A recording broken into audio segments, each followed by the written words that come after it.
D'une certaine manière, si je devais faire un lien entre Invisible et Vertige, je dirais que Invisible, c'est l'histoire des hommes, de ces hommes qui n'ont pas fait venir leur famille en France dans les années 50-60 et qui ont vieilli seuls.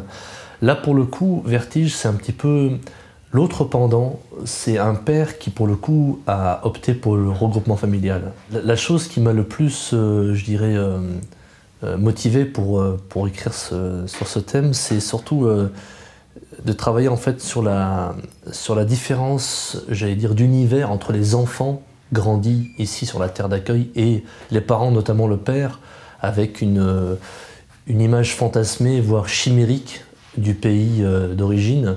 Et c'est de voir en fait la dislocation de ces deux univers en pleine mutation, comme le père, une sorte de dernier des Mohicans qui va disparaître, qui va s'évaporer avec toutes ses valeurs, et cette jeunesse qui vit en fait une mutation de notre société qu'on vit tous actuellement, avec une accélération et une complexité du quotidien complètement folle.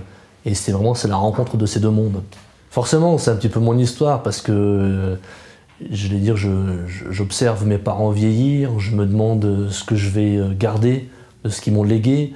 Vient ensuite l'histoire des funérailles et vient cette question qui ne s'est jamais posée à la maison, c'est comment on va accompagner ça, en quelle langue ça va se faire, est-ce que ça va se faire dans une langue que personne de la famille n'a utilisée jusqu'à présent, et j'essaie de questionner en fait cette dimension assez folle de qu'est-ce qui nous reste de nos ancêtres, qu'est-ce qui nous reste à léguer à nos enfants.